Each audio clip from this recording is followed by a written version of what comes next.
estaba pastoreando. Bienvenido. Gracias, en Venezuela. Yo soy colombiano. Nací en Buenaventura. Me crié en Cali.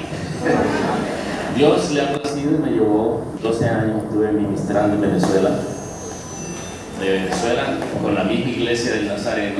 Me trasladaron o me ofrecieron a Nueva York. Yo fui profesor de Nazareth Bible College, iniciamos iglesias y este año, 35 años de ministerio con la iglesia de Nazareno. Eso hace, ese tiempo hace que conocí a Alberto y a esta mujer guerrera, Kelly. No quiero gastar mucho tiempo porque lo que tengo que contar es mucho. Yo le doy gracias a Dios primeramente porque me da esta oportunidad de venir aquí a Cali. Hoy apenas hasta el viernes vuelvo para Estados Unidos. Vine solamente a un compromiso familiar con mi esposa que va a estar esta noche también. Y puedo decir con absoluta seguridad que en 35 años de ministerio pastoral, este año Dios me ha levantado con un mensaje que ninguno de ustedes lo ha escuchado. Es la primera vez en esta iglesia, o sea, que voy a hablar de este tema. Es un tema que cuando yo empiezo a hablar, le digo al Señor, te doy gracias, porque a ti te ha placido que sea yo quien proclame este mensaje en el mundo entero. Soy el primero y único pastor en este momento, en el mundo entero, lo puedo decir, que tuve 7 años trabajando en un proyecto. El proyecto terminó en este libro que yo le he llamado Medicina sin Dolor, que no estoy promocionándolo porque lo vamos a lanzar en Colombia el próximo año, pero que hoy, como primicia, quiero hablar de un tema que yo le he titulado patología espiritual. ¿Han escuchado ustedes patología espiritual alguna vez? ¿Han escuchado ustedes alguna vez de biopsia espiritual? ¿Han escuchado ustedes alguna vez de lo que es el modelo terapéutico del reino de Dios? No. ¿De dónde nace esto? Hermanos, la Organización Mundial de la Salud ha lanzado un SOS a todos los gobiernos del mundo porque tenemos en el mundo una crisis y ni los gobiernos ni los periodistas quieren hablar de este tema que yo he comenzado a hablar. Tenemos en el mundo entero una crisis de salud, problemas de salud mental. Alguien decía ahora que los niños se están suicidando. Hoy no vengo, traigo las estadísticas del Valle, de Cali, de Colombia, que no la voy a dar hoy, de la cantidad de personas que se están suicidando y las causas por las cuales se están suicidando. La Organización Mundial de la Salud lanzó este SOS o este auxilio a los gobiernos para que focalizaran y generaran programas permanentes que atendieran a la salud mental del mundo entero. Dios me dio esta oportunidad y estoy diciendo hoy mismo, cuando un vendedor va a vender un producto, lo primero que hace con la persona es crearle la necesidad. Este producto que Dios me ha dado no tiene necesidad de crear una necesidad porque la existe ahora y aquí entre ustedes también. A mí me gustaría, para entrar en el mensaje, preguntarles, para explicar cómo nace este concepto de patología espiritual, si alguno de ustedes en algún momento de su vida ha estado en un hospital. Levanten las manos, ¿cuántos han estado en un hospital? Vamos por buen camino. Ahora, levanten las manos los que en algún momento han estado en una sala de operación esperando que su amigo, su familiar, su esposo salga el doctor con la noticia de cómo hizo o cómo le fue en la operación. Vamos por buen camino. Pues a mí también me pasó una vez. Y voy a comenzar por aquí. Estaba yo sentado en un hospital, en la sala de operación, esperando que mi hermano, que vivía conmigo en Estados Unidos, saliera el médico a decirme cómo fue la operación. Son momentos difíciles, ustedes lo saben que son así. Hay ansiedad, hay preocupación, oramos. Cuando sale la doctora que ha operado a mi hermano, yo me levanto de la silla donde estaba sentado y dice: doctora, ¿cómo fue? Ella me dice: la operación estuvo fenomenal, muy buena. Y en su celular me mostró: este es el tumor que le hemos sacado a su hermano de la espalda. Era del tamaño de un pollo. Cuando yo lo vi, le dije: doctora, ¿y el tumor que le ha sacado usted es benigno o es maligno? Y aquí nace el concepto. Me dice ella: no puedo decirle ahora si es benigno o es maligno, porque hay que enviar una parte del tejido, una biopsia, que es extrae una parte de ese tejido y lo envían al departamento de patología. Aquí nace el concepto de patología espiritual. Es una analogía espiritualmente y lo vamos a ir compartiendo y explicando. ¿Qué es patología? En la definición que yo he dado a patología espiritual, es un procedimiento del reino de Dios que nos permite identificar obstáculos que impiden el crecimiento espiritual en un ser humano. Por eso espiritual, aunque yo también desarrollé el otro concepto de patología mental y emocional, que es otro tema destinado a la salud mental. Entonces, si ese tejido, la biopsia, se lleva al laboratorio, ¿qué hacen en el laboratorio? Hacen un análisis de la estructura molecular de esa parte del tejido para determinar cuáles son las células que están produciendo el cáncer o no la están produciendo. Identifican en el laboratorio. El laboratorio es un espacio donde hay un profesional calificado, cualificado, con los recursos que la misma ciencia le da para ejecutar ese trabajo. Pues, hablando en forma de analogía, la iglesia también tendrá o tiene o deberá tener un departamento de patología espiritual en el cual Dios me ha dicho cómo debe funcionar con los recursos humanos y divinos que Dios nos ha dado como pastores y en la iglesia también. Entonces, ¿cómo es eso? ¿Cómo se hace patología espiritual? Hoy voy a hacer un ejercicio de cómo se hace patología espiritual. Pero no voy a hacer como la ciencia, que toma un tejido. Voy a hacerlo con seres humanos. ¿Y qué mejor modelo? ¿Saben a quién tomé yo? O la biopsia del cuerpo de Cristo. ¿A quién tomé yo para hacerle patología? A los 12 discípulos de Cristo. A los 12 discípulos de Cristo los tomé y los llevé a mi laboratorio espiritual e hice exactamente lo que se hace en el departamento de patología de un hospital. Dios me dio la forma, Dios me dio los recursos humanos y divinos para hacerlo, pero lo más importante de estos recursos es que no son inventados, ya está descrito, está en la revelación de Dios, la palabra de Dios. Los discípulos de Cristo, llamados cristianos, seguidores de Jesús, testigos de la resurrección, vieron cómo Él hacía tantos milagros y le vamos a hacer una biopsia a ellos.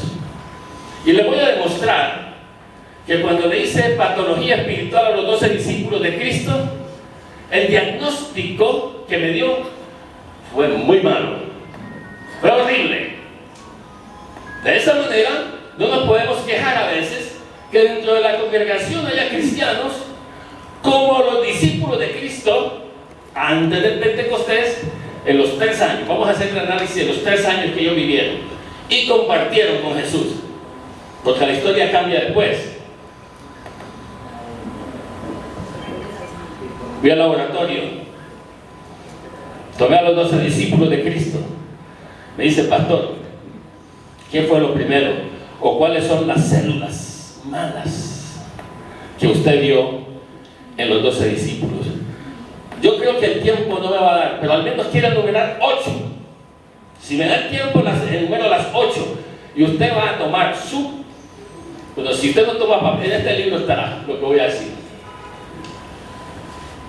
Primero, que vi, se llaman las evidencias, porque para hacer un diagnóstico, el médico tiene que tener evidencias.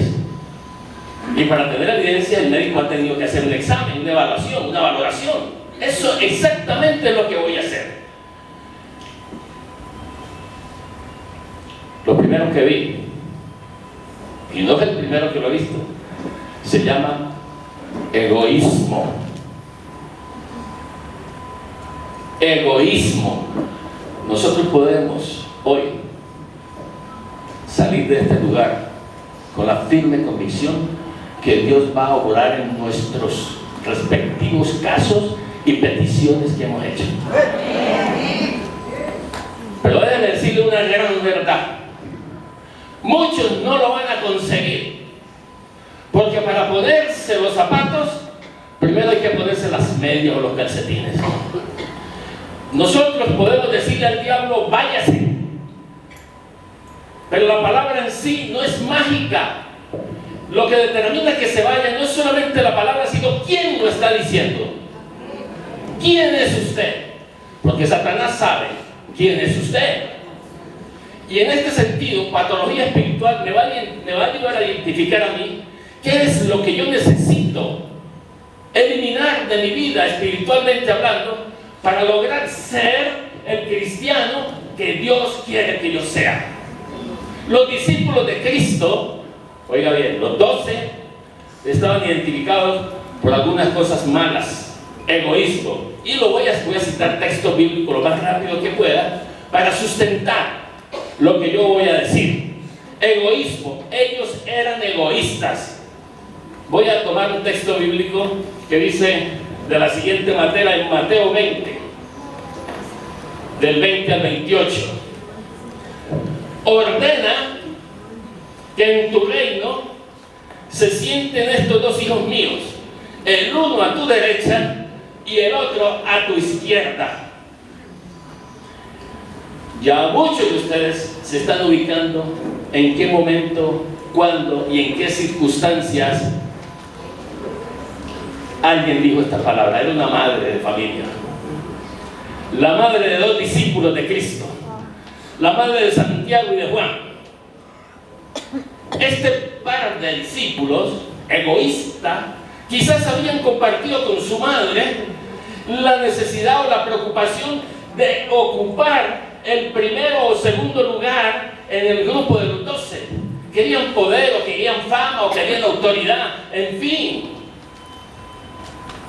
Usaron a su madre, como 2 adolescentes a veces, que usan a su madre para que el hijo logre los objetivos que quieren alcanzar. Santiago y Juan, 2 hermanos y discípulos de Jesús, seguramente, como les dije, habían comentado en el hogar, en la familia, acerca de las pretensiones o de las aspiraciones que ellos tenían. Quiero decir que no es malo aspirar a ser el primero. No es malo aspirar a ser lo mejor. Lo malo radica en el procedimiento o en la forma como ellos querían lograr sus objetivos. Influencias, como lo hacen los políticos, pensaron o desconocieron los principios del reino de Dios y pensaron que Cristo tenía quizás el propósito de un jefe gubernamental para que los colocara en posiciones de privilegio. Pero gracias a Dios,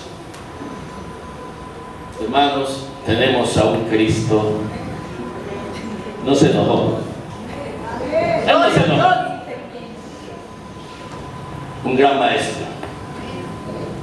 Cristo estaba allí, no para caerles encima, no para juzgarles, no para criticarles, sino para enseñarles que si en algo estaban equivocados, Él estaba allí para corregir y decirles pedagógicamente lo que tenía que decirles en estos momentos. Pero los otros 10 discípulos sí se enojaron.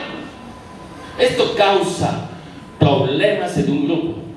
Cuando alguien, utilizando medios inapropiados, quiere lograr posiciones dentro del grupo. La Biblia me dice que los otros sí se enojaron. ¿Qué es el egoísmo? ¿Qué es egoísmo? Egoísmo es esencialmente amor excesivo a uno mismo, preocupación por sus propios intereses, olvidándose de los demás. Eso es ser egoísta. Una persona egoísta, oiga bien, esto es increíble. Y eran los 12 discípulos de Cristo. Uno dice, ¿pero por qué? A veces decimos, pero si es cristiano, ¿por qué tiene que ser así?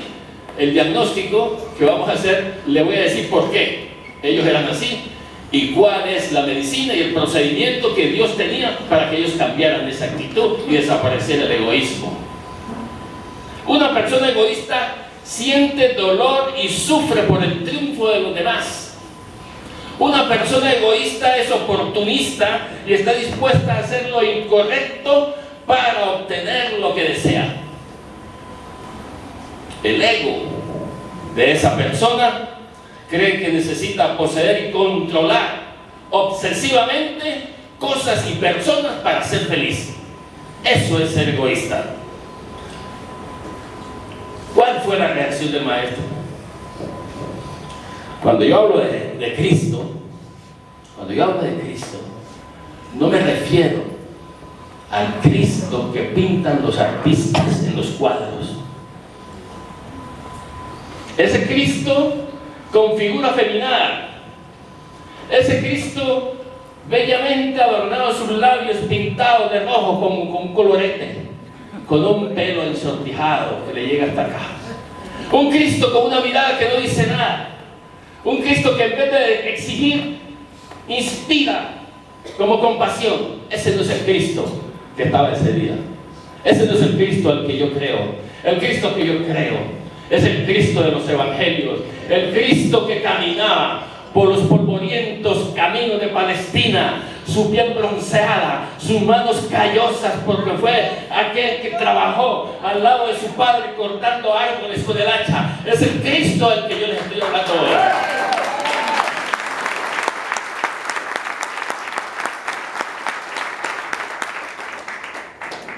Ese Cristo le dijo a estos 2 discípulos: hijos míos, el que quiera hacerse grande entre vosotros será vuestro servidor. Y añade algo más: el que quiera ser el primero entre vosotros será vuestro siervo. El reino de Dios les está enseñando a estos discípulos que en sus principios, si usted quiere ser grande, tiene que ser servidor.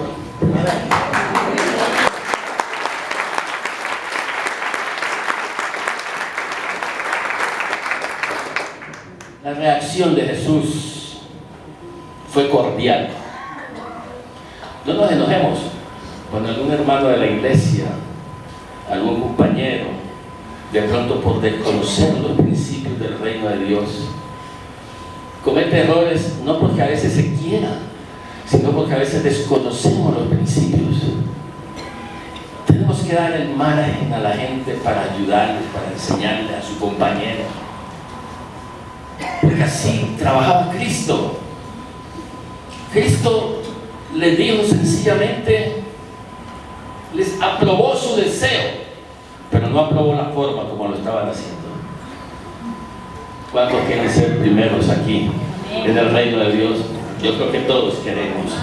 Todos queremos estar al lado del pastor, de la pastora, de servir en la iglesia. Todos queremos y tenemos esa buena intención.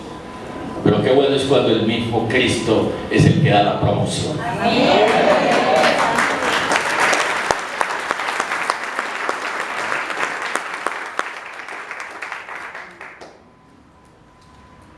Voy a dejar el egoísmo, anótenlo, como una célula mala en el cuerpo de Cristo.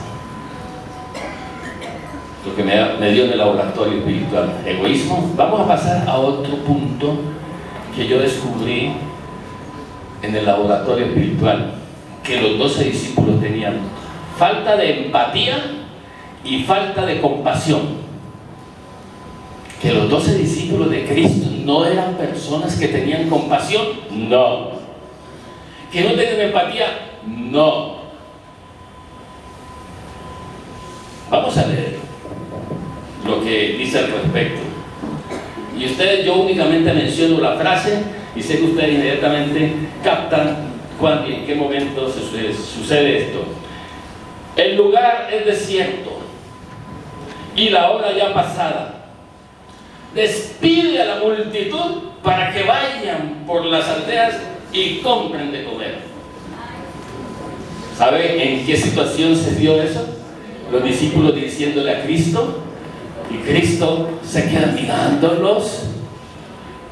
Si esta multitud de gente que vienen 3 días tras mí oyendo palabra de Dios en el desierto, con niños, preocupaciones, cansancio, sed, hambre, y los discípulos de Cristo le dicen: échalos, sácalos, que se vayan. Falta de empatía, falta de compasión. Y ahora vamos a definir lo que es eso. Ante una situación extrema en que, además de las condiciones ambientales tan adversas, las incomodidades, la fatiga, el cansancio, el hambre, eran necesidades inmediatas.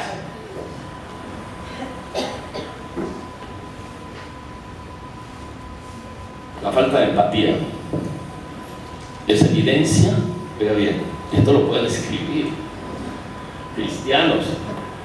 La falta de empatía es evidencia de un pobre perfil espiritual, como los discípulos. Yo estoy hablando de los discípulos. Si por coincidencia usted se siente aludido, dele gracias a Dios que hoy lo descubrió.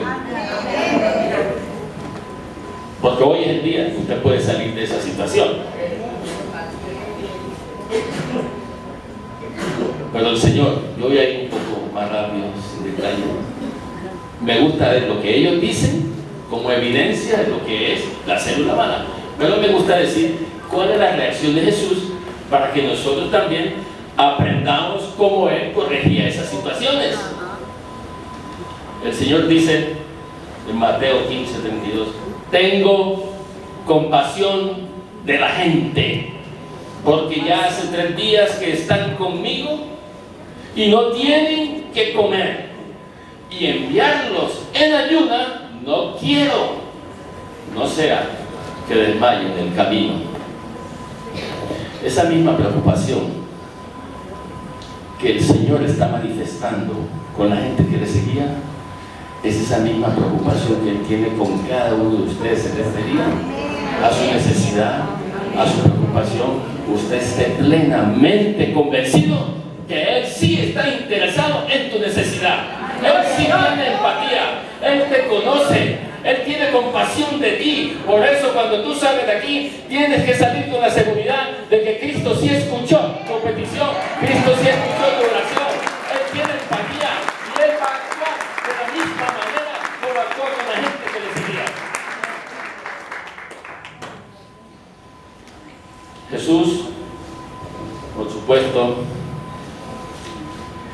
es algo excepcional. Hizo la diferencia ante esas circunstancias tan difíciles. Imagínense cuando el Señor le está diciendo a los apóstoles, ¿cómo se sentirían ellos? ¿Cómo se sentirían ellos? Como que nosotros, porque le dijo, dale vosotros de comer. Tanta gente, ¿quién cree en los milagros? ¿Qué tenéis en la mano? Que 2 pancitos y 5 pececitos. ¿Para tanta gente?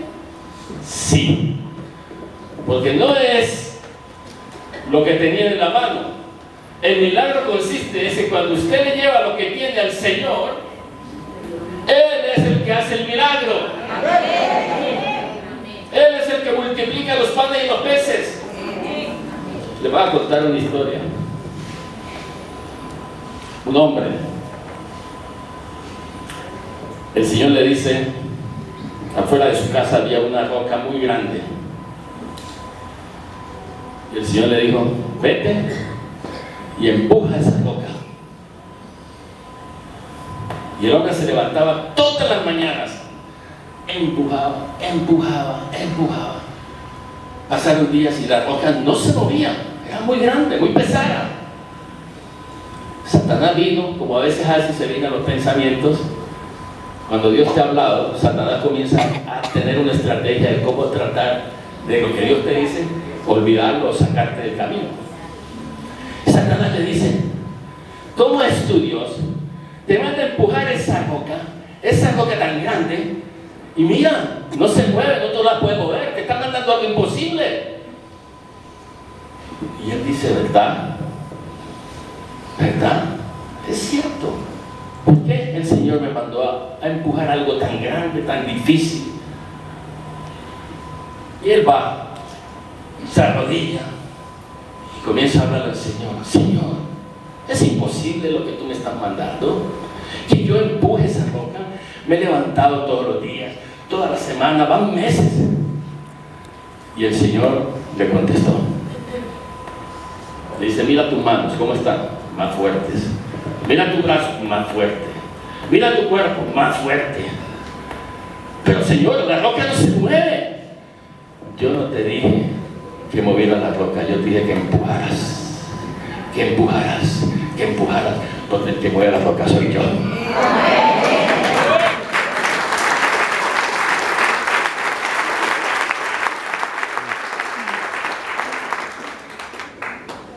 A veces nos pasa eso. Y a veces Satanás nos tiene distraído. Pero tú no me prometiste esto, sí. A veces es que lo único que nos toca a nosotros en la vida es empujar. ¿Tienes un problema? Haz lo que Dios te ha mandado. Empuja, ora, ayuna, dale. Hasta que el Señor, yo creo en los procesos de gestación, dice ahora, el que va a mover tu problema soy yo. El que va a tumbar esa pared soy yo. El que va a quitar ese obstáculo soy yo. El que va a quitar esa atadura soy yo. El que va a romper esa cadena soy yo.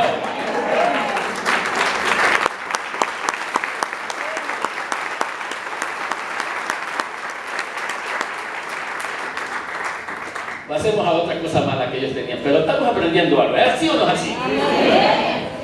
Ya sabemos que si eso me ayuda a mí, pero yo les voy a enseñar al final cuál fue la medicina que el Señor le dio a estos apóstoles para que fueran diferentes, cambiados, transformados, y su pobre perfil espiritual, al cual estamos analizando ahora, fuera el mejor perfil espiritual que podamos ver en cada cristiano.